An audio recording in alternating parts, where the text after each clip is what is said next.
So communicative approach. So communicative approach, it's also known as communicative language teaching. That is the CLT approach.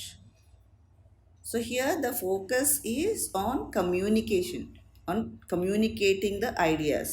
So we all know that by communication or communicate, we mean to share the ideas or to express or to use the language, isn't it? So, so it is the ability to communicate in real life situations. So the main aim of this approach, communicative approach, focuses at the, so this CLT approach, it mainly the focus on the ability to communicate in real life situation. So its focus is, so its focus is on the ability to communicate in real life situations. అంటే నిత్య జీవితంలో భాషని ఉపయోగించగలగడమే ఈ communicative approach యొక్క ముఖ్య ఉద్దేశం.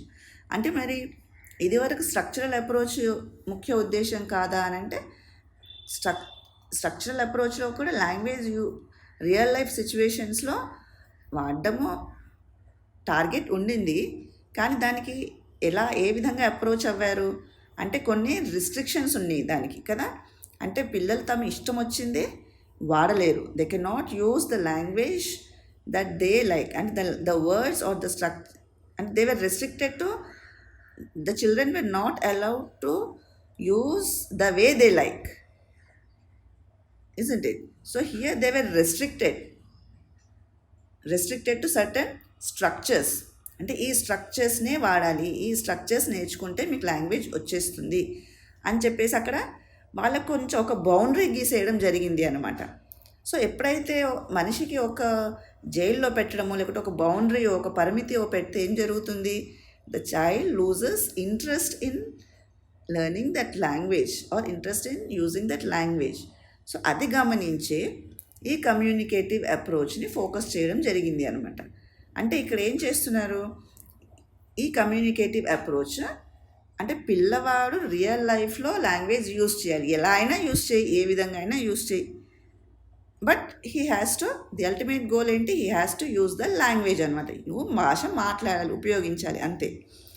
And ఇది ఎక్కువగా ఏంటి, ఈ టీచింగ్ దేనిపైన ఆధారపడి ఉంది, బేస్డ్ ఆన్ యాక్టివిటీస్ అనమాట. సో యాక్టివిటీ ఓరియంటెడ్ టీచింగ్ అనమాట. సో కమ్యూనిటీ లాంగ్వేజ్ టీచింగ్ దేనిపైన బేస్ చేసిందంటే యాక్టివిటీ ఓరియంటెడ్. అంటే వివిధ టాస్క్లు ఇవ్వడం అనమాట. అంటే డిఫరెంట్ ఒక అంటే వాళ్ళకి టాస్క్ బేస్లో ఇవ్వడం అనమాట, రోల్స్ ఇవ్వడం కానీ అట్లాగా. అంటే ఒక రోల్ ఇవ్వడము అంటే ఇచ్చేసి దాంట్లో మీ వాళ్ళు ఏం మాట్లాడతారు ఏంటి అనేది వాళ్ళు సొంతంగా టాస్క్ డిజైన్ చేసుకోవడము అవన్నీ అనమాట. అంటే ఒక సందర్భం లాంటివి అట్లా ఇచ్చేస్తారు, అది వాళ్ళ ఇష్టం అనమాట. ఇక్కడ సందర్భం కూడా వాళ్ళ ఇష్టమే, ఆ సందర్భంలో ఏం మాట్లాడతారు అనేది కూడా అది వాళ్ళ ఇష్టాన్ని బట్టే వస్తుందన్నమాట. So it is activity based. తర్వాత ఇక్కడ ఏంటంటే వాళ్ళే డిజైన్ చేసుకుని వాళ్ళే మాట్లాడుతున్నారు కాబట్టి వాళ్ళు చేసిన తప్పుల్ని కూడా here it is the teachers are not paying attention to the errors that the child makes అనమాట.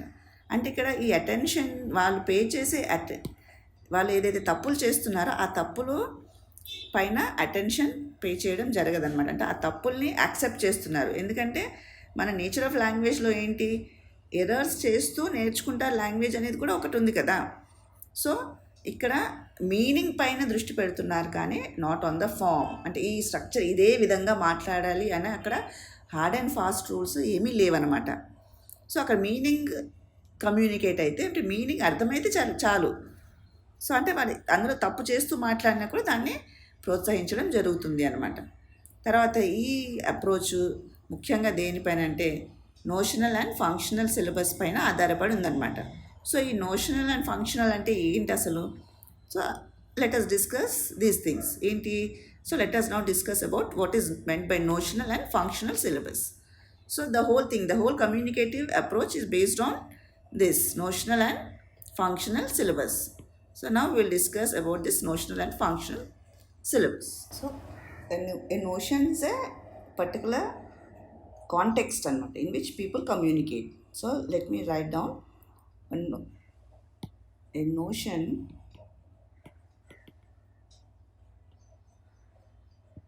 is a context in which people communicate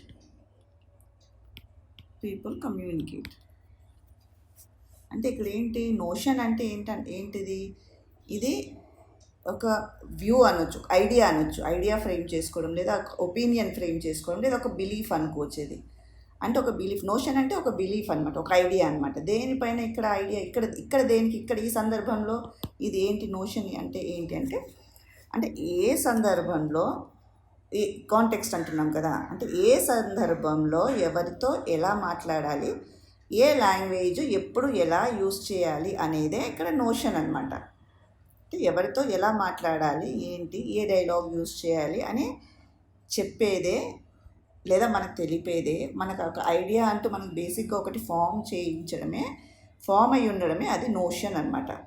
so ఈ లాంగ్వేజ్ సిఎల్టీ అప్రోచ్ అనేది మనకు ఈ నోషన్ అండ్ ఫంక్షన్ మీద ఆధారపడింది అనమాట. అంటే ఐడియాస్ ఏవైతే చేసుకుంటామో వాటిపైన, అంటే దేనికి సంబంధించిన ఐడియా అంటే ఒక డిఫరెంట్ సిచ్యువేషన్స్లో ఎవరు ఏ విధంగా ఏం మాట్లాడతారు, ఎలా మాట్లాడాలి అనేది. అంటే ఫంక్షనల్ అంటే ఇక్కడ different ways of expressing different structures అనమాట. అంటే for example if I say that you have to inquiry about the bus timings to RFC అన్నాను. RFC I think you are all well known about it, the famous Ramoji Film City. So I have asked you, to inquire about the bus time. So your notion, so your idea is, the main idea is to inquire about what? About the bus timings to RFC. So you have to inquire the bus timings to RFC. So that is the notion here. So your notion is here, this one. So for this notion, so whatever language you use, that means so different people, they express in a different way. So different functions are used here. So you may go and make a request there, isn't it? అంటే అక్కడికి వెళ్ళి notion అంటే నువ్వు ఏర్పరచుకున్న ఒక idea అనమాట, ఒక belief అనమాట. అంటే ఇక్కడ మీ ఐడియా ఏంటి, ఇక్కడ ఆర్ఎఫ్సికి వెళ్ళడానికి బస్ టైమింగ్స్ నువ్వు ఎంక్వైర్ చేయాలన్నమాట. సో ఎంక్వైర్ చేయాలంటే నువ్వేం చేస్తావు, మేబీ నువ్వు అక్కడ బస్ స్టేషన్కి వెళ్ళి అక్కడ టీసీ దగ్గర ఎవరి దగ్గర ఎంక్వైర్ చేస్తావు, అంటే రిక్వెస్ట్ చేస్తావు మేబీ. అంటే నాకు in a requesting may you may ask him, so may I know the bus timings అనొచ్చు కదా. అయితే ఇంకొకరు ఎలా అనొచ్చు, can you tell me the bus timings అని ఒకరు అడగొచ్చు. సో ఇదేంటి, so the way the people communicate అనమాట. సో ఫంక్షన్ అంటే ఏంటి, ఇక్కడ ఫంక్షనల్ అన్నాం కదా, ఫంక్షనల్ సిలబస్ అన్నాం. సో ఇక్కడ ఫంక్షనల్ ఆస్పెక్ట్ అంటే ఏంటి, ఇక్కడ ఫంక్షన్ అంటే ఏంటి, ఇక్కడ ద వే పీపుల్ కమ్యూనికేట్ అనమాట. అంటే పీపుల్ ఎలా మాట్లాడతారు అనేది ఫంక్షన్ అనమాట. అంటే ఒక్కొక్కరు ఒక్కొక్క విధంగా మాట్లాడతారు. సో అదే అనమాట. సో దీన్ని దృష్టిలో పెట్టుకుని, సో ఇప్పుడు ద మెయిన్ గోల్ ఏంటి, ఈ సిఎల్టీ అప్రోచ్ యొక్క మెయిన్ గోల్ ఏంటి అంటే రియల్ లైఫ్లో, అంటే సోషల్ సిచ్యువేషన్స్లో, ఇది ఏమంటున్నాం వీటిని మనము సోషల్ సిచ్యువేషన్స్ లేదా సోషల్ కాంటెక్స్ట్లో,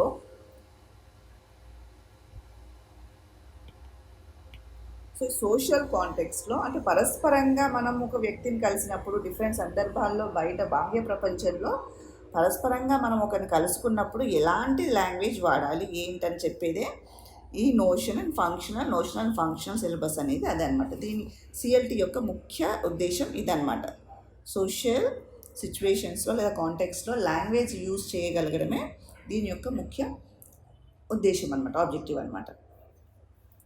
సో ఇక్కడ అంటే ఇప్పుడు మనం ఇందాక అనుకున్నాం కదా, సో ఎంక్వైరీ చేయడానికి నువ్వు రిక్వెస్ట్ చేయొచ్చు, సరే, లేదంటే నువ్వు లైక్స్ డిస్లైక్స్ అందులో ఎక్స్ప్రెస్ చేయొచ్చు, డిఫరెంట్ ఫంక్షన్స్ యూజ్ చేస్తావు అనమాట.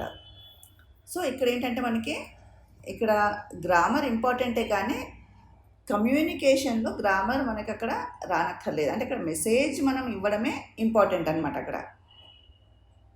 ఓకే, అంటే డైలాగ్స్ ఏవైతే యూజ్ చేస్తున్నామో అవి కమ్యూనికేషన్ కోసం వాడాలి. వేరేస్ మనకు అక్కడ స్ట్రక్చరల్ అప్రోచ్లో మనం ఏం చేస్తున్నాం అక్కడ, సో డైలాగ్ టు డైలాగ్ బట్టి కొట్టి మెమరైజ్ చేసుకుంటున్నాము. అక్కడ స్ట్రక్చర్స్ అన్ని మెమరైజ్ చేసుకున్నవి మాత్రమే వాడుతున్నాము. కానీ ఇక్కడ ఏం చేస్తున్నాము, డైలాగ్స్ అన్నీ కూడా ఇట్స్ ఓన్లీ ఫర్ కమ్యూనికేషన్, అంటే మాట్లాడడానికి మాత్రమే, నాట్ ఫర్ మెమరైజేషన్. సో ఈ డైలాగ్స్ నేర్చుకునేవన్నీ నాట్ ఫర్ మెమరైజేషన్కి కావన్నమాట.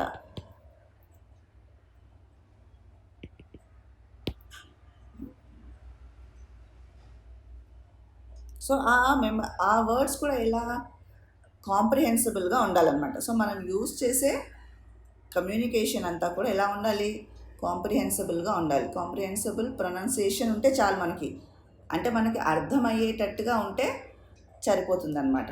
అంటే అర్థవంతంగా వాళ్ళు ప్రొనౌన్స్ చేస్తే చాలు. అంటే ఇప్పుడు మనం నేటివ్ స్పీకర్స్ లాగా ప్రొనౌన్స్ చేయాలి అని ఇక్కడ చెప్పట్లేదు. అంటే ఇక్కడ ఏంటి, మనకు అర్థమయ్యే విధంగా ఉంటే చాలు. అంటే it need not be the way the native speakers speak. అంటే ఇప్పుడు చెప్తున్నాను, ఇప్పుడు for example if there is a sentence, see okay,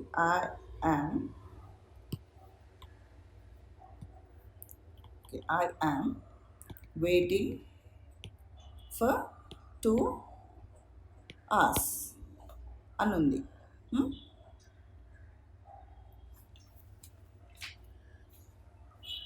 so ఇక్కడ ఎవరైనా ఒక వ్యక్తి వచ్చాడు, మిమ్మల్ని హీ ఆస్క్డ్ యు సంథింగ్, ఏం చేస్తున్నావనో, ఎందుకు వెయిట్ చేస్తున్నావు అని అంటే అప్పుడు నీ సమాధానం ఉంటుంది, ఎప్పటి నుంచి, ఎన్ని గంటలు ఇక్కడ నుంచున్నావు, ఏదో లేదా నువ్వు ఏదో ఒక వ్యక్తి కనిపించినప్పుడు నువ్వు ఏదో చెప్పాలనుకున్నావు, ఏం చెప్తున్నావు, ఐఎమ్ వెయిటింగ్ ఫర్ 2 hours అన్నా. అంటే ఇక్కడ ఈ వర్డ్ని మనము అవర్స్ అంటున్నామా, హార్స్ అంటున్నామా ఏంటనేది ఇక్కడ ఇంపార్టెంట్ కాదు. అంటే ఇక్కడ 2 గంటలు అని మీనింగ్ వచ్చేలాగా ఎదుటి వ్యక్తికి అర్థమైతే చాలు. అంటే మన ఉద్దేశం ఇక్కడ 2 గంటలు అన్న ఉద్దేశాన్ని ఎదుటి వ్యక్తికి వ్యక్తపరిస్తే చాలన్నమాట.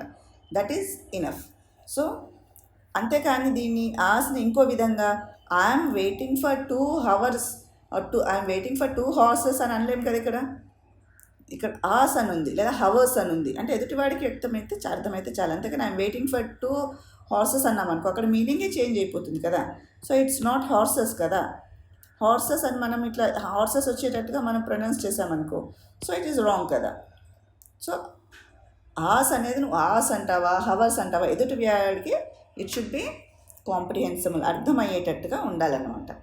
Okay, so let us look at the write down the features now. మేము చాలా పాయింట్స్ డిస్కస్ చేసాము. Now let us write down the main features of this approach. Okay, CLT approach యొక్క మెయిన్ ఫీచర్స్ ఏంటో చూద్దాము, లేదా main features of what we are calling principles. Okay, features of principles. Okay, principles of CLT, communicative language teaching approach. Okay, so the first principle is that the emphasis is on learning to communicate. So this principle emphasizes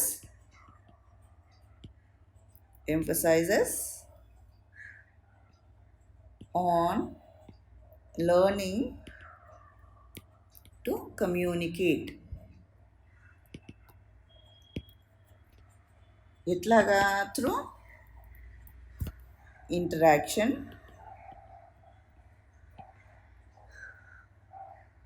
in the target language.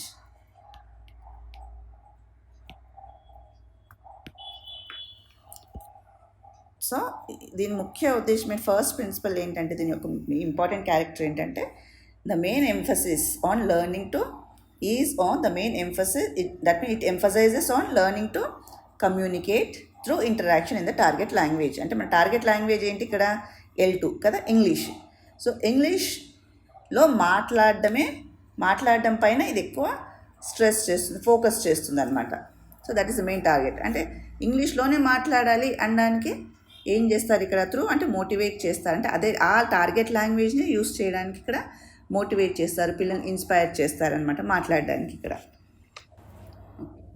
So the second feature, the main important feature is that the introduction of authentic text into the learning situation. So this CLT approach introduces the authentic text in the learning situations. I think you know what is meant by the authentic text. So authentic text is not the textbook that is used in the classroom. It is the original text which is used in the real life, or the people use English in their daily life. అంటే authentic material అంటే ఏంటి అంటే text book కాదు, not the text book. It is not the TLMలో చదువుకున్నాం మనం కదా authentic material అంటే ఏంటని. It's not the text book, but it is the original text, the original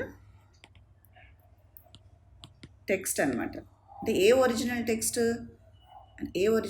అంటే ఏదైతే పీపుల్ అంటే మనము జనరల్గా మన డైలీ లైఫ్లో ఇంగ్లీష్ ఉన్న అటువంటి మెటీరియల్ని ఏదైతే వాడుతున్నామో అదే అథెంటిక్ మెటీరియల్ అనమాట.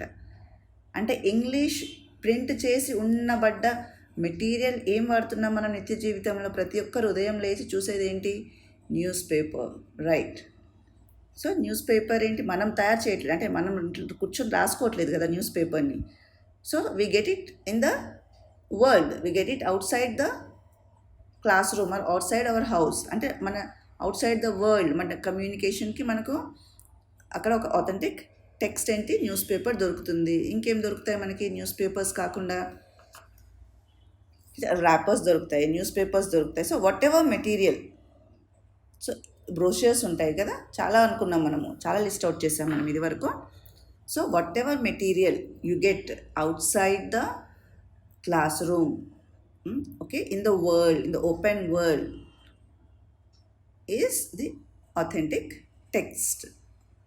సో ఈ authentic టెక్స్ట్ని యూస్ చేసే విధంగా ఈ authentic టెక్స్ట్ని మన క్లాస్ రూమ్లో రియల్ లైఫ్ సిచ్యువేషన్స్లో వాడాలి, ఇంట్రడ్యూస్ చేయాలి అని చెప్తున్నారనమాట. అంటే ఏంటి? టీచర్ ఇక్కడ పేపర్ కటింగ్స్ కానీ, లేకుంటే బ్రోషర్స్ కానీ, కార్టూన్స్ కానీ, పిక్చర్స్ కానీ, అలాంటివి ఏవైనా సరే మెటీరియల్ తీసుకొచ్చి వాటితో మీనింగ్ఫుల్ కమ్యూనికేషన్ అవ్వే విధంగా క్లాస్ రూమ్లో యూజ్ చేయాలి. అంటే వాటి ద్వారా మాట్లాడే అవకాశాన్ని కలిగించాలన్నమాట. అంటే మాట్లాడే విధంగా పిల్లల్ని మోటివేట్ చేయాలి, ఇన్స్పైర్ చేయాలి. ఓకేనా? So that is what this tells that we have introduction of authentic text into learning సిచ్యువేషన్స్లో అథెంటిక్ టెక్స్ట్ని ఇంట్రడ్యూస్ చేయాలి అని చెప్పడం జరుగుతుంది అనమాట. తర్వాత ఈ అథెంటిక్ టెక్స్ట్ని యూజ్ చేసినప్పుడు సో జనరల్గా మనకి ఇంగ్లీష్ అథెంటిక్ టెక్స్ట్ అనుకున్నాము. అంటే బయట నిత్య జీవితంలో మనకు ఎలాంటి ఇంగ్లీష్ కనిపిస్తుందో ఆ ఇంగ్లీష్ని వాడుకోవడమే ఇక్కడ మెయిన్ ముఖ్య ఉద్దేశం అనమాట. అంటే గ్రామర్ని యూజ్ చేస్తూ, దాని రూల్స్ యూజ్ చేస్తూ, ఆ గ్రామర్లో లాంగ్వేజ్ స్ట్రక్చర్ ఎలా ఉండాలో అలాగే ఉండాలని చెప్పడం ఇక్కడ ముఖ్య ఉద్దేశం కాదు. ఒక ఎగ్జాంపుల్ చెప్తాను. ఇప్పుడు మనకి ఇష్టమైన జనరల్గా చూస్తుంటాం బయట మెక్డొనాల్డ్స్లో కానీ, KFCస్లో కానీ, అక్కడ అంటే చాలా ఫాస్ట్ ఫుడ్ సెంటర్స్లో చూస్తూ ఉంటారు కదా జనరల్గా ఎక్కువగా. సో ఫాస్ట్ ఫుడ్ సెంటర్లో అక్కడ క్యాప్షన్ రాసి ఉంటుంది కదా, ఐఎమ్ లవింగ్ ఇట్ అంటారు. ఐఎమ్ లవింగ్ ఇట్ అంటే హౌ ఈజ్ ఇట్ అని అంటే ఇట్స్ టేస్టీ అనట్లేదు. I'm loving it. What are you loving it? I'm loving it eating కదా. అంటే దాన్ని మనం ఎలా అదొక కంటిన్యూస్ అంటే అదేదో ఫ్యూచర్లో చేస్తున్నాం అన్నట్టుగా మాట్లాడుతుంటే ప్రజెంట్గా తింటూ కూడా ఐఎమ్ ఈటింగ్ ఇట్ అని అనట్లేదు మనము. ఐఎమ్ లవింగ్ ఇట్ అని అక్కడ క్యాప్షన్ చూస్తాం అక్కడ కదా. అంటే the way it is used అక్కడ యూజ్ చేస్తున్నారు కాబట్టి దాన్ని మనం అదే విధంగా యూజ్ చేస్తాం మనం జనరల్ కామన్ మన కమ్యూనికేషన్లో కూడా. So that is what is meant here అనమాట. అంటే గ్రామర్లో యూజ్ చేసిన విధంగానే కాకుండా జనరల్గా నిత్య జీవితంలో ఏదైతే లాంగ్వేజ్ యూజ్ చేస్తున్నామో అవైలబుల్ ఉందో ఆ దాన్ని వాడడమే ఇక్కడ ఒక ముఖ్య ఉద్దేశం అనమాట. సో ఇలా వాడే క్రమంలో అక్కడ అంటే మీనింగ్ ఇంపార్టెంట్ కాదు అంటున్నాను అనమాట. అంటే ఇక్కడ మీనింగ్ ఒక్కటే ఇంపార్టెంట్ అనమాట, దాని యొక్క ఫామ్ కాదు, నాట్ ద ఫామ్. అంటే అది ఏ విధంగా ఉంది, దాని అమరిక ఏంటి, వర్డ్స్ ఏంటి, స్ట్రక్చరల్ అప్రోచ్లో లాగా వర్డ్స్ యొక్క పదాల యొక్క దాని అమరిక అరేంజ్మెంట్ కాదు, ఇక్కడ అంటే మీనింగ్ ఇవ్వడం మాత్రమే ఇక్కడ ఇంపార్టెంట్ అనమాట, ఇక్కడ not the form. For example ఒక సెంటెన్స్ చెప్తాను నేను. మనకు ఇంగ్లీష్లో ఒక సెంటెన్స్ ఉంది, I can't help laughing. So ఇక్కడ మనం లిటరల్ మీనింగ్ తీసుకున్నాం అనుకోండి, ఇక్కడ ఐ కాంట్ హెల్ప్ లాఫింగ్ని ఇక్కడ మన నేటివ్ లాంగ్వేజ్లో ట్రాన్స్లేట్ చేసామనుకోండి, ఏం చెప్తాం అక్కడ? లిటరల్గా దీన్ని యాజ్ ఇట్ ఈస్ మనం ట్రాన్స్లేట్ చేయాలనుకుంటే దీన్ని ఏం చేస్తాము? అతన్ని నవ్వడానికి నేను హెల్ప్ చేయలేను, అంటే నేను సపోర్ట్ చేయలేను అని కదా మీనింగ్ వస్తుంది తెలుగులో.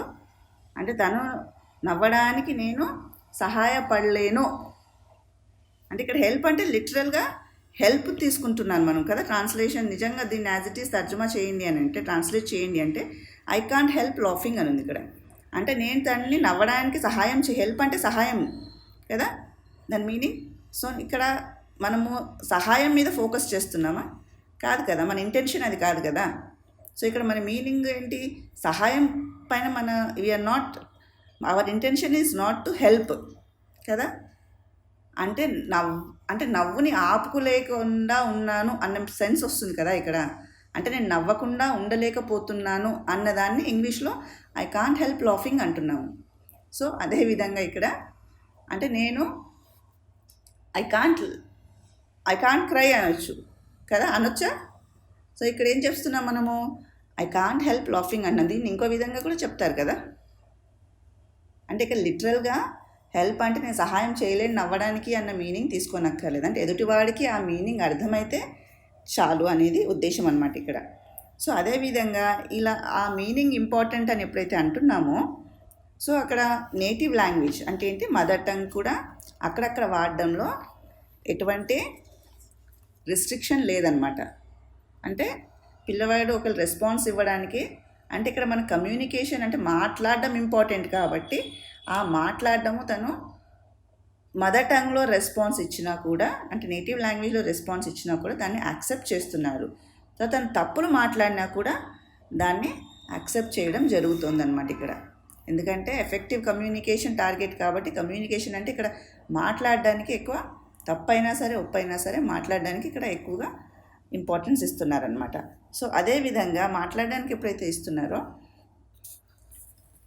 సో లాంగ్వేజ్ అంటే మాట్లాడడమే కాదు అన్నీ కూడా కలిపి ఇక్కడ చెప్పడం జరుగుతుంది అనమాట. అంటే అన్నిటిని సపరేట్గా కాకుండా, అంటే అంటే ఒకసారి వినడము, మాట్లాడడము, తర్వాత రాయడము, చదవడము, లేదా అలా అంటే డిఫరెంట్గా ఒక్కొక్క స్కిల్ డిఫరెంట్గా తీసుకోకుండా అన్నీ కలిపేసి ఇక్కడ ఇంటిగ్రేటెడ్గా ఇవ్వడం జరుగుతుందన్నమాట. So that is what is main by all skills are taught and integrated in task based learning అనమాట. అంటే ఈ అప్రోచ్ మెయిన్గా టాస్క్ ఇచ్చి దాంట్లో లాంగ్వేజ్ ఎలా యూజ్ చేస్తారు అంటే, ఇప్పుడు ఎలా ఉంది, ఇప్పుడు నీకు స్విమ్మింగ్ వస్తుందా రాదా నాకు అనవసరం, బావిలో తోసేసారనుకోండి ఏదో విధంగా స్విమ్మింగ్ ఇలా ఈదుకుంటూనో చేసుకుంటూనో వస్తారని అంటారు కదా. అంటే పరిస్థితే మనిషిని మాట్లాడడానికి, అంటే పరిస్థితులు మనుషుల్ని ఏమైనా చేయడానికి ఎఫెక్ట్ చూపిస్తాయని అంటారు కదా. సో అదేవిధంగా ఇక్కడ టాస్క్ అంటే ఒక పరిస్థితిలో పిల్లవాడిని పడేస్తే హీ యూజెస్ ద లాంగ్వేజ్ అనేది ఇక్కడ ముఖ్య ఉద్దేశం అనమాట. So the skills are taught, అది కూడా ఎట్లా ఇంటిగ్రేటెడ్గా, అంటే రీడింగ్ అవన్నీ ఒక్కొక్కసారి ఒక్కొక్క విధంగా కాదు, హోలిస్టిక్ అప్రోచ్ ఇక్కడ తీసుకోవడం జరుగుతుంది అనమాట. హోలిస్టిక్ అప్రోచ్ మీకు గుర్తుండే ఉంటుంది కదా. హోలిస్టిక్ అంటే అన్నీ ఇంటిగ్రేటెడ్గా, అంటే ఆల్ ద స్కిల్స్ LSRW ఇంటిగ్రేటెడ్గా చెప్పడం అనమాట కదా, గుర్తుంది కదా. హోలిస్టిక్ అప్రోచ్ మీకు హోలిస్టిక్గా చెప్పడం జరుగుతుంది అనమాట. సో ఈ హోలిస్టిక్గా చెప్పిన ఈ యాక్టివిటీస్ ఏవైతే ఉంటాయో, ఈ క్లాస్ రూమ్ యాక్టివిటీస్ అన్నీ కూడా బాహ్య ప్రపంచంలో యూజ్ చేసే విధమైనటువంటి యాక్టివిటీసే ఉంటాయన్నమాట. So the classroom language activities, whatever language activities are they which take place in the classroom, they are link to the outside world. So బాహ్య ప్రపంచానికి క్లాస్ రూమ్ యాక్టివిటీస్ ఒక link ఏర్పరుస్తారనమాట. So that the child shows interest in learning the language, isn't it? So the child has, so learning styles are different here. So different student learns in a different way. So ultimately here the student is focused, the learner is focused here, the learner centered teaching is done here. isn't it? So now let us look at the advantages of this approach. So this CLT approach, it's a holistic approach. That means it gives importance to communicative purpose and also on all structures. That means it includes LSRW. No doubt that it little bit neglects this part, but it is somehow thought to be a complete approach, and it mainly gives importance to communicative purpose. Communication as well as the structures both are given importance. So it is a kind of holistic approach. That means all the skills are integrated in task based, as I told you. And as all the skills are integrated and task based and they are child centered, అంటే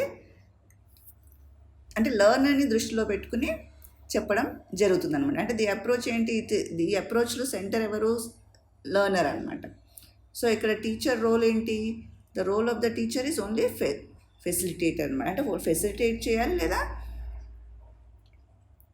the role of the teacher is facilitation, facilitate చేయాలి అనమాట teacher ఇక్కడ. And so ఇది child centred కాబట్టి, so importance చైల్డ్కి ఇస్తున్నారు ఇక్కడ కాబట్టి ultimately the child develops. So ఈ షో ఇంట్రెస్టింగ్గా కూడా అనిపిస్తుంది కదా, interesting also. So it is child centred, పిల్లవాడు అందులో ఎక్కువ ఇంట్రెస్ట్ చూపిస్తాడు నేర్చుకోవడంలో. అండ్ ఇంట్రెస్ట్ ఎక్కువ ఎందుకు చూపిస్తున్నాడు అంటే చైల్డ్ సెంటర్డ్ అనే కాదు, అది చైల్డ్ సెంటర్డ్ ఎందుకు అవుతుంది, ఎందుకంటే అది ఎక్కువ it's more practical in real life situations. అంటే బయట రియల్ లైఫ్లో తనకి ఇది వాడడానికి చాలా ఈజీగా ఉంటుంది అనమాట. రియల్ లైఫ్లో తను ప్రాక్టీస్ చేయడానికి ఈజీగా ఆపర్చునిటీస్ ఎక్కువగా ఉంటాయి కాబట్టి ఇది మోర్ ప్రాక్టికల్ అనమాట రియల్ లైఫ్ సిచ్యువేషన్స్లో. And here because you can use it in real life, child ఏంటి తను ఎక్కువ ఇన్వాల్వ్ అవుతాడు, నేర్చుకోవడంలో ఇంట్రెస్ట్ చూపిస్తాడు అనుకున్నాం కదా, ఇంట్రెస్ట్ చైల్డ్ సెంటర్డ్ కాబట్టి అండ్ రియల్ లైఫ్లో ఎక్కువగా వాడుకలో తీసుకురాబడుతుంది కాబట్టి the child gets more involved in learning అనమాట. And why he gets more involved, because here the errors are not punished కదా. అంటే తప్పులు చేస్తే ఇక్కడ పనిష్మెంట్స్ ఏమీ చేయరనమాట. తప్పు చేసినా కూడా he can share his views అనమాట ఈజీలీ. సో ఇక్కడ ఎప్పుడైతే తను ఈజీగా మాట్లాడడానికి అవకాశం కల్పిస్తున్నారో సో ద ఫ్లూయెన్సీ, స్పీచ్లో ఫ్లూయెన్సీ కూడా వచ్చేస్తుంది అనమాట. ఎందుకంటే because the focus here is not on form పైన కాదు కాబట్టి, and moreover errors are also accepted కాబట్టి పిల్లవాడు ఈజీగా, ద లర్నర్ ఈజీగా మాట్లాడుతూ ఉంటాడు, ఎక్కువ మాట్లాడడానికి అవకాశం ఉంటుంది అనమాట. అంటే ఫ్లూయెంట్గా మాట్లాడడానికి ఇక్కడ అవకాశం ఉంటుంది. ఎందుకంటే ఇక్కడ ఫామ్ ఇక్కడ ఇంపార్టెంట్ కాదు కాబట్టి, అక్యురసీ కాదు కదా, only fluency is developed here. And ఆ ఫ్లూయెన్సీ కూడా ఏంటి ఎక్కువగా అంటే ఇక్కడ కోఆపరేటివ్ రిలేషన్ ద్వారా నేర్చుకోవడం జరుగుతుంది కాబట్టి, అంటే కోఆపరేటివ్ రిలేషన్షిప్ అనేది కూడా అక్కడ బిల్డప్ అవుతుంది అనమాట. ఎవరి మధ్యలో ఇక్కడ రిలేషన్షిప్ బిల్డప్ అవుతుంది, టీచర్ స్టూడెంట్ మధ్యలో అవుతుంది, చైల్డ్ లర్నర్ మధ్యలో అవుతుంది, గ్రూప్ ఎలా అవుతుంది, కోఆపరేటివ్ రిలేషన్ ఎలాగా, through pair works, group works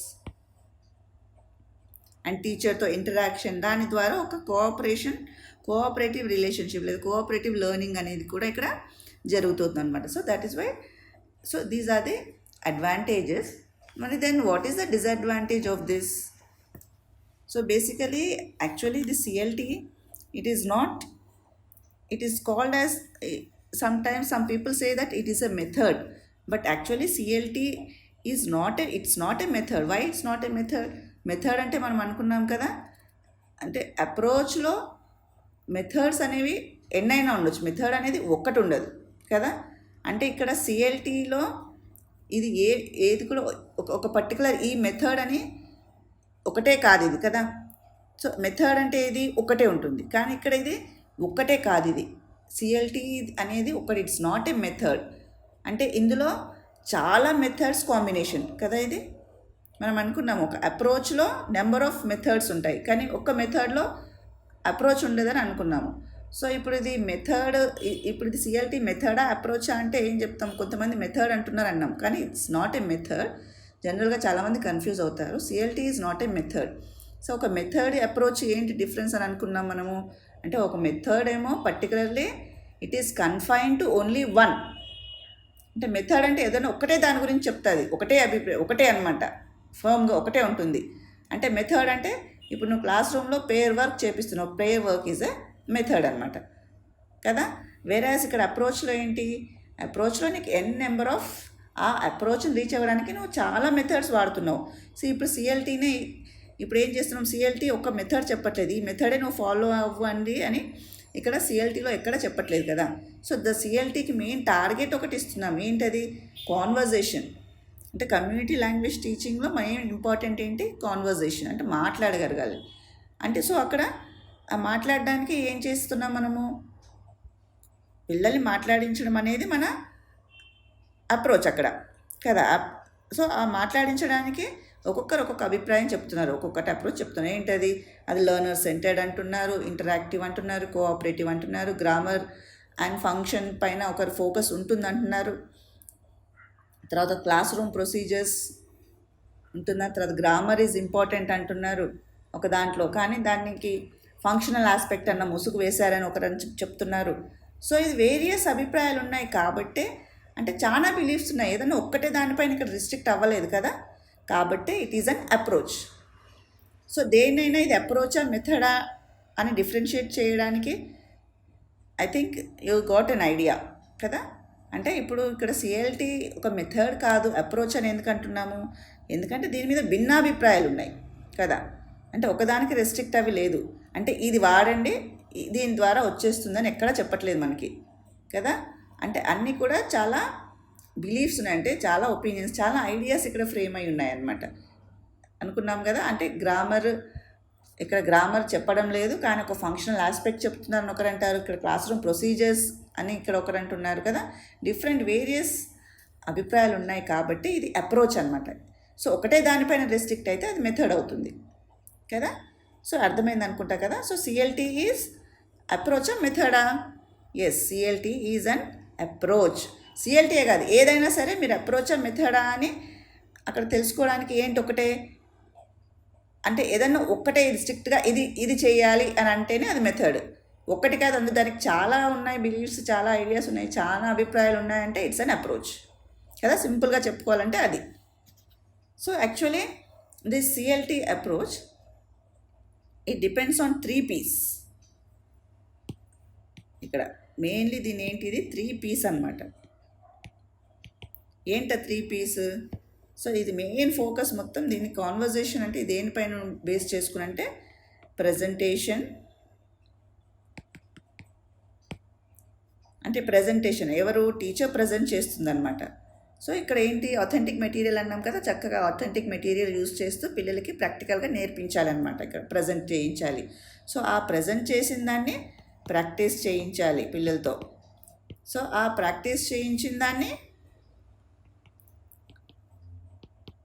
చేయించి దాన్ని వాడే విధంగా చేయాలన్నమాట. So production, so presentation, practice and production is important for communication అని చెప్తున్నారనమాట ఇక్కడ. So this is the major principle అనమాట, 3 P's అనమాట ఇక్కడ. Presentation, practice, production is important here, అంతే కదా. ఓకే, సో ఇప్పుడు దీన్ని మరి ఇంత అన్ని అడ్వాంటేజెస్ ఉన్నప్పుడు మరి దీంట్లో డిసడ్వాంటేజెస్ ఏంటి? సో డిసడ్వాంటేజెస్ ఏంటి అని అంటే ఇక్కడ మెయిన్గా, so let us look at the disadvantages. So one of the most important demerit of this approach is that it neglects the rules of grammar అని చెప్తున్నారనమాట. అంటే ఏంటి, అది ఓన్లీ ఇంపార్టెన్స్ టు ఫ్లూయెన్సీ పైన ఇంపార్టెన్స్ ఇస్తున్నారు కదా. Fluency is more important and not accuracy. Fluency is more important, not accuracy. కదా. అంటే ఇక్కడ ఏం జరుగుతుంది, ఫ్లూయెన్సీ ఎక్కువ ఇంపార్టెంట్ ఇచ్చినప్పుడు యాక్యురసీ కాదు అని అన్నప్పుడు వీక్ లెర్నర్, అంటే క్లాస్ రూమ్లో లెర్నర్ కొంచెము వీక్గా ఉంటే ఏమవుతుంది, స్ట్రగుల్ చేస్తాడు కదా. సో హీ స్ట్రగుల్స్, అంటే దేనికి స్ట్రగుల్ చేస్తాడు, to use the target language. Target language ఏంటి ఇక్కడ మనకు, ఇంగ్లీష్. సో ద లెర్నర్ ఈ struggles and cannot use the target language కదా. సో టార్గెట్ లాంగ్వేజ్ కరెక్ట్గా యూజ్ చేయకుండా తప్పులు చేస్తూ ఉంటాడు కదా. సో ఈ తప్పులే ఫర్దర్గా కంటిన్యూ అవుతున్నాయి అనుకోండి. సో ఫైనల్గా ఏం చేస్తాడు, అయ్యో నేను అన్ని తప్పులే మాట్లాడుతున్నాను, it's better not to speak అని చెప్పి గివ్ అప్ చేసేస్తాడు. So that is the main drawback of this approach అనమాట. సో అంటే ఇక్కడ ఏంటి, జనరల్గా ఏం చెప్తున్నారు, కమ్యూనికేషన్ ఇంపార్టెంట్ అంటున్నారు, మీరే ఏది పట్టించుకోమని అంటున్నారు. కానీ దాని మెయిన్ డ్రాబ్యాక్ ఏం జరుగుతుంది అంటే, ఇన్ని రోజులు మిగతా అప్రోచెస్ అన్నీ దేనిపైన బేస్ చేసుకుని ఎక్కువగా they focused on over focused అనొచ్చు. So they all over focused on grammar, structures and sentences అన్నాం.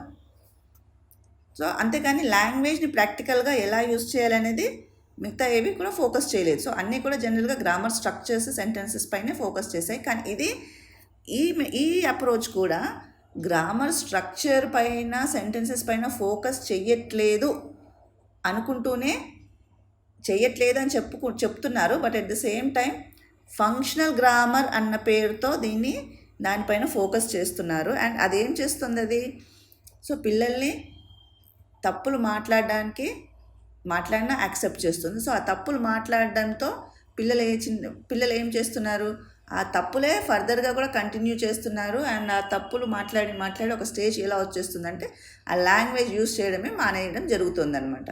So that is the main drawback అవుతుంది అక్కడ మనకి. And the next drawback is that it is neglecting the reading skill. అంటే మనము listening బాగానే ఉంటుంది అనుకుంటున్నాము, తర్వాత లిజనింగ్, స్పీకింగ్, తర్వాత రైటింగ్ పైన కూడా ఫోకస్ చేస్తున్నాను అనుకుంటున్నాం. కానీ ఈ రీడింగ్ అనేది కొంచెం నెగ్లెక్ట్ చేయడంతో మొత్తం ఇది ఇన్కంప్లీట్గానే ఉంటుంది ఈ అప్రోచ్ అని చెప్పేసి చెప్పడం జరుగుతుందన్నమాట. తర్వాత ఇంకొకటి ఏం చేస్తున్నారంటే, ఇందులో అన్నీ కూడా టాస్క్ బేస్డ్ ఉన్నాయి. అన్ని టాస్క్ టీచర్ క్రియేట్ చేయాలి అండ్ ఆథెంటిక్ మెటీరియల్ని కరెక్ట్గా యూజ్ చేయగలగాలి, టీచర్ మానిటర్ చేయగలగాలి. కాబట్టి ఇది ఓవర్ క్రౌడెడ్ క్లాస్ రూమ్స్లో, తర్వాత ఒక యావరేజ్ టీచర్ ఇది చేయలేదు అని చెప్తున్నారు అనమాట. అంటే it is not possible in overcrowded class రూమ్స్లో అవ్వదు. And it's not possible for an average teacher. Why it's not possible? Because it's difficult for a teacher to gather all the authentic material. And if the authentic మెటీరియల్ని కరెక్ట్గా organise చేయకపోతే, monitor కరెక్ట్గా చేయలేకపోతే, ఆ course అనేది దానికి ఏదైతే actual ఉద్దేశంతో కోర్స్ డిజైన్ చేయబడిందో అది వర్కౌట్ అవ్వదు. అండ్ ఇక్కడ టీచర్కి ఏంటి అని అంటే ఒక ఇది వర్కౌట్ అవ్వాలి అని అంటే ఆ టీచర్కి L1 అండ్ L2 మీద మంచి నాలెడ్జ్ ఉండాలి. ఎందుకు ఉండాలి? ఎందుకంటే మదర్ టంగ్ కూడా ఇక్కడ జ్యుడిషియల్గా యాక్సెప్ట్ చేస్తున్నారు కాబట్టి ఉంటుంది. తర్వాత ఇక్కడ టీచర్కి వర్క్ లోడ్ ఎక్కువ పెరుగుతుంది. అండ్ సో కాబట్టి ఇంకోటి లాంగ్వేజ్ ఐటమ్స్ అన్నీ కూడా ఆ విధంగా చెప్పలేరు కాబట్టి ఇట్స్ నాట్ పాసిబుల్. సో ఇది ఒక పెద్ద ప్రాబ్లం అని చెప్తున్నారు. కానీ ఇప్పుడు మన టెక్స్ట్ బుక్స్ అన్నీ కూడా దాదాపుగా NCF 2005ని బేస్ చేసుకుని మన టెక్స్ట్ బుక్స్ కూడా ఈ అప్రోచ్ పైనే ఆధారపడి ఉన్నాయి అసలు యాక్చువల్గా. సో దీంట్లో ఈ డ్రాబ్యాక్స్ ఉన్నాయని తెలిసి మరి ఈ డ్రాబ్యాక్స్ కూడా దృష్టిలో పెట్టుకుని ఇంకొకటి కూడా ఇంకేమన్నా కూడా ప్రపోజ్ చేశారా అనేది చూద్దాం. Okay, now let us see what total physical response has to say regarding language learning. Okay, so total physical response, in short it's also known as TPR, and this TPR is an approach to teaching a second language, and it is based on listening linked to physical activities. So what are these physical activities? Physical activities like the gestures, actions, body movements. So all these are physical activities. So ante enti TPR ante total physical response.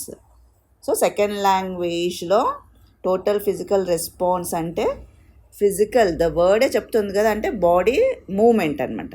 Body movements actions వాటి ద్వారా language నేర్చుకోవడాన్ని, అంటే దానికి తోడు వర్బల్గా instructions కూడా ఉంటాయి. అంటే చెప్పిన దాన్ని, విన్న దాన్ని యాక్షన్లోకి తీసుకురావడము, మూమెంట్స్ ద్వారా దాన్ని లెర్న్ చేయడం అనేది టోటల్ ఫిజికల్ రెస్పాన్స్ అనేది చెప్తుందన్నమాట. So that is total physical response. So this total physical response is based on what? Based on listening. It is based on listening అనమాట, అంటే వినడము. సో ఆ వినడం ఏంటి? టీచర్ ఇన్స్ట్రక్షన్స్ అవ్వచ్చు, ఎవరు చెప్పడం అవ్వచ్చు. సో ఆ విన్నదాన్ని and they are linking to దేనికి? ఫిజికల్ యాక్టివిటీస్కి లింక్ చేయడం అనమాట. సో వినడము, చేయడము. So that is known as total physical response అని. So this is an approach, total physical response approach అని చెప్తున్నాం అనమాట దీన్ని. సో ఈ అప్రోచ్ని ఎవరు డిజైన్ చేశారు? So this approach is design by doctor James Asher. So doctor James Asher ఆయన ఒక సైకాలజిస్ట్. ఆయన ఈ అప్రోచ్ని డిజైన్ చేశాడు. అంటే ఏం అప్రోచ్ అది? అంటే లాంగ్వేజ్ అనేది ఫిజికల్ యాక్టివిటీస్ ద్వారా నేర్చుకోవడానికి ఎక్కువగా అవకాశం ఉంది. లేదా పిల్లవాడు child he learns a language through physical activities అని చెప్తున్నారు అనమాట. ఫిజికల్ యాక్టివిటీస్ అంటే మోటార్ అనమాట. మోటార్ యాక్టివిటీస్ కానీ బాడీ మూవ్మెంట్స్ ఏవైతే అంటున్నారో వాటి ద్వారా, అంటే మన యాక్షన్స్ ద్వారా, బాడీ మూవ్మెంట్స్ ద్వారా, కదలికల ద్వారా లాంగ్వేజ్ నేర్చుకుంటారు అని చెప్పేసి ఎవరు చెప్తున్నారు? జేమ్స్ యాషర్ అని ఆయన ఈ టీపీఆర్ని డిజైన్ చేయడం జరిగింది అనమాట. సో ఈ టీపీఆర్ ద్వారా ఏం జరుగుతుంది? ఎక్కువగా లిస్నింగ్ అండ్ స్పీకింగ్ స్కిల్స్ ఎక్కువగా ఇంప్రూవ్ చేయడానికి అవకాశం ఉందన్నమాట. ఎందుకు అంటే చేస్తూ నేర్చుకుంటాడు ఇక్కడ. So learners learn by doing things అనమాట. అంటే వింటూ ఉంటాడు, దాన్ని చేస్తూ ఉంటాడు. సో దే లెర్న్ బెటర్ అనమాట. అండ్ ఎందుకు ఎక్కువ బెటర్గా లెర్న్ చేస్తాడు? Why? Because here meaning is more important than the form. అంటే ఈ స్ట్రక్చర్ ఇలా రావాలి, అలా రావాలి అని అక్కడ చెప్పడం జరగదనమాట. సో దాన్ని అర్థవంతంగా ఉంటే చాలు. If it gives proper meaning then it is accepted అనమాట. So meaning is more important then form అనమాట. So now let us see on what principles it is based on, or what is the basic foundation for this method actually, this approach. So on what principles it is based? Let us see now. So actually this TPR it's based on Jean Piaget's statement. So what did he say? What did Jean Piaget say? So Jean Piaget, he said that child acquires language through motor movements. అంటే ఈ TPR ఈ అప్రోచ్కి basic foundations ఏంటి అంటే అసలు దేన్ని ఆధారం చేసుకొని ఈ టీపీఆర్ని డిజైన్ చేయడం జరిగింది అని అంటే, టీపీఆర్లో మెయిన్గా ఏంటంటే జీన్ పియాజే చెప్పిన సిద్ధాంతాన్ని కానీ, లేదా జీన్ పియాజే ఏదైతే ప్రపోజ్ చేశాడో, ఏదైతే చెప్పాడో లెర్నింగ్ గురించి, లాంగ్వేజ్ పిల్లవాడు ఎలా నేర్చుకుంటాడు అన్నది ఏదైతే జీన్ పియాజే ప్రపోజ్ చేశాడో దాన్ని ఆధారం చేసుకుని, అది ఒక ఆధారం అనమాట ఈ అప్రోచ్కి. సో అది ఏం చెప్పాడు జీన్ పియాజే? ఏం చెప్పాడు? Child acquires language through motor movements. అంటే పిల్లవాడు లాంగ్వేజ్ని బాడీ మూమెంట్స్ ద్వారా, మోటార్ మూమెంట్స్ అని బాడీ మూమెంట్స్ ద్వారా లాంగ్వేజ్ నేర్చుకుంటాడు అని చెప్పడం జరిగింది అనమాట. సో ఈ జీన్ పియాజే ఇచ్చిన సిద్ధాంతమే కాకుండా ఇది యాక్చువల్ డిజైన్ చేసింది యాషర్ అన్నాం కదా. సో యాషర్ ఏం చెప్తున్నాడు అంటే, ఆయన సిద్ధాంతం ఏంటి అంటే learners learn better by doing things అనమాట. అంటే ఏమంటున్నాడు, లాంగ్వేజ్ నేర్చుకోవడానికి జనరల్గా పిల్లలు చేస్తూ చేయడాన్ని ఎక్కువగా నేర్చుకుంటారు. అంటే దేన్నైతే చేస్తారో, యాక్షన్లోకి తీసుకొస్తారో, డూయింగ్ థింగ్స్ అంటే పనులు చేయడం ద్వారా బాగా బెటర్గా నేర్చుకుంటారు అని చెప్పి ఆషర్ చెప్పడం జరిగింది అనమాట. తర్వాత ఇంకొక ఫ్యాక్ట్ ఇంకొక ప్రిన్సిపల్ ఏ ప్రిన్సిపల్ మీద ఆధారపడింది అంటే, ఇక్కడ meanings of the language items are taught through actions అనమాట.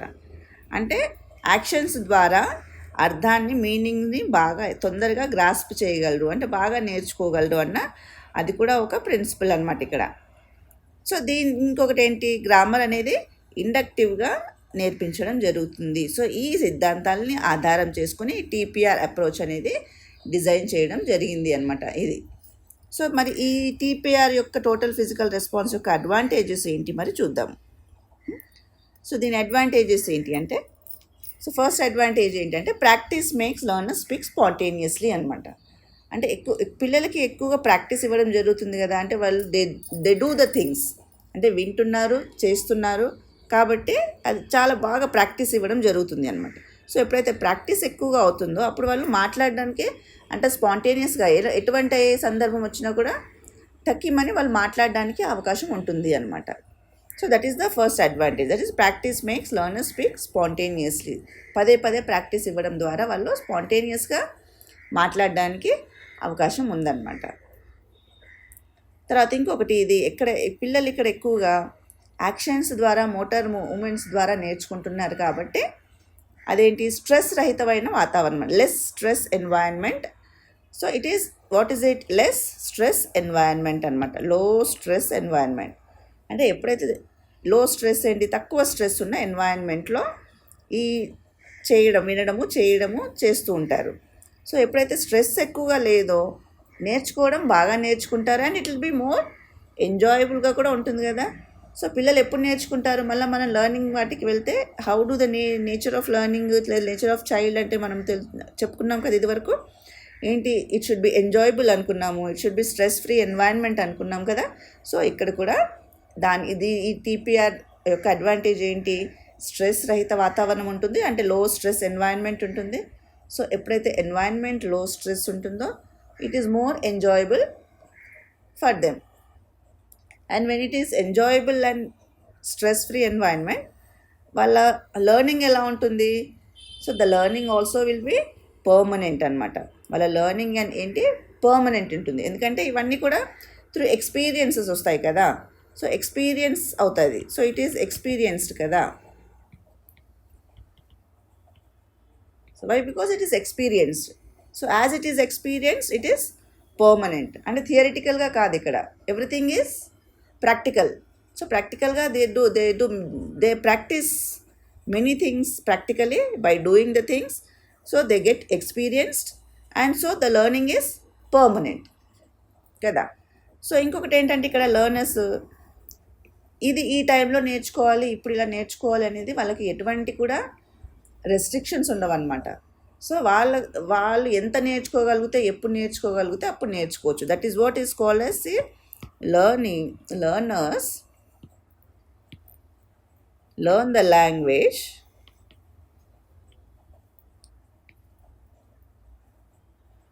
on their own pace. అంటే వాళ్ళకు అనుకూలంగా, అంటే వాళ్ళు ఎంత నేర్చుకోగలుగుతారో, అంటే వాళ్ళ సొంతంగా వాళ్ళ నాలెడ్జ్ ఎంతవరకు ఉందో, వాళ్ళు ఎంతవరకు నేర్చుకోగలరో అంతవరకు నేర్చుకునే అవకాశం ఇక్కడ ఉందన్నమాట. అంటే ఇక్కడ ఎటువంటి ఫోర్సు, అంటే మీకు ఇది ఎగ్జామ్ ఉంది, ఇది ఇంత నేర్చేసుకోవాలి ఇప్పుడు అని అట్లా ఎటువంటి రెస్ట్రిక్షన్, టైం లిమిట్ అలాంటిది ఉండదన్నమాట. సో వాళ్ళు స్వతహాగా నేర్చుకునే విధంగా వాళ్ళ ఓన్ టైం వాళ్ళు తీసుకుని నేర్చుకునే అవకాశం ఉందన్నమాట. So these are the advantages. మరి ఇన్ని అవకాశాలు ఉన్నప్పుడు మరి దీంట్లో లిమిటేషన్స్ ఏంటి, మరి ప్రాబ్లం ఏంటి, ఈ టీపీఆర్కి ఏమైనా మరి ప్రాబ్లమ్స్ ఉన్నాయా అంటే ఉన్నాయి. ఏంటా problems? So the whole language can not be taught through commands. So ఇక్కడ టీపీఆర్ ఏంటనుకుంటున్నాం మనము, ఎవ్రీథింగ్ కమాండ్స్ ఇస్తూ ఉంటారు, పిల్లలు చేస్తూ ఉంటారు అనుకున్నాం కదా. సో కానీ ప్రతి విషయం కూడా అలా కమాండ్స్ ఇవ్వడానికి వీలవుతుందా? అవ్వదు, రైట్. సో లాంగ్వేజ్ మొత్తం కూడా కమాండ్స్ ద్వారా నేర్పించగలమా మనము? నేర్పించలేము. So the whole language, so అదొక మెయిన్ డ్రాబ్యాక్ అవుతుంది కదా మనకి. ఇక్కడ పైన ఏం చెప్తున్నాము, త్రూ కమాండ్స్ పిల్లలకు నేర్పిస్తాము, కమాండ్స్ ద్వారా పిల్లలు వింటారు, చేస్తారు అంటున్నాము. కానీ మొత్తం లాంగ్వేజ్ని కమాండ్స్ ద్వారా మనము చెప్పగలమా? చెప్పలేము. So that is the main drawback. So first drawback ఏంటి, the whole language can not be taught through commands. సరే, ఇది ఒక డ్రాబ్యాక్. ఇంకొక డ్రాబ్యాక్ ఏంటి మరి? So the next one is that it is difficult to teach reading and writing skill through TPR. సరే, listening, speaking అంటే నేర్పిస్తున్నాం మనం, ఇలా యాక్షన్స్ వాటి ద్వారా నేర్పిస్తున్నాం, మూమెంట్స్ ద్వారా. కానీ రీడింగ్ రైటింగ్ కూడా మన మూమెంట్స్ ద్వారా నేర్పించడానికి అవకాశం ఉందా? చాలా తక్కువ అవకాశం ఉంది, చాలా డిఫికల్ట్ అవుతుంది అది కదా. So that is the drawback. So మనకేంటి ఫస్ట్ డ్రాబ్యాక్ ఏంటి? We can't teach everything through commands. And next ఏంటి? రీడింగ్ అండ్ రైటింగ్ని నేర్పించడం చాలా కష్టం మనకి. రీడింగ్ అండ్ రైటింగ్ని కమాండ్స్ ద్వారా నేర్పించడం అనేది ఇట్స్ టూ డిఫికల్ట్ అనమాట. అండ్ మోర్ ఓవర్ ఈ కమాండ్స్ వింటూ చేయడం అనేది ఏ స్టేజ్లో పిల్లలు ఎంజాయ్ చేస్తారు ఎక్కువగా? At the earlier stage. అంటే చిన్నపిల్లలుగా ఉన్నప్పుడు, ఎర్లియర్ స్టేజెస్లో ఉన్నప్పుడు యంగ్ లెర్నర్స్ అయితే దీన్ని బాగా ఎంజాయ్ చేస్తారు. అలాంటి యాక్షన్ సాంగ్స్ కానీ, లేకుంటే యాక్షన్స్ చేస్తూ ఇన్స్ట్రక్షన్స్ వింటూ యాక్షన్స్ చేయడం అనేది these young learners they enjoy more, isn't it? But at the higher order skills, to learn higher order skills, it is difficult through commands kada. So the higher order skills are difficult to learn. రాద్దాం, అది కూడా రాద్దాం ఒకటి. So higher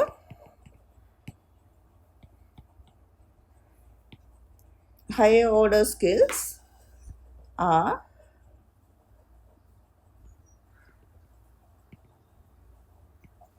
difficult to learn, isn't it? So higher order skills ఒక primary ఆ stage వరకు okay, కానీ తర్వాత స్టేజ్లో children usually they don't like ప్రతిదీ వింటూ చేయడం అనేది ఇష్టపడరు అనమాట. So these are the main drawbacks of this approach. Okay, so in the next class we'll talk about the other things, that is about the aspects of learning or the theories. Okay, right.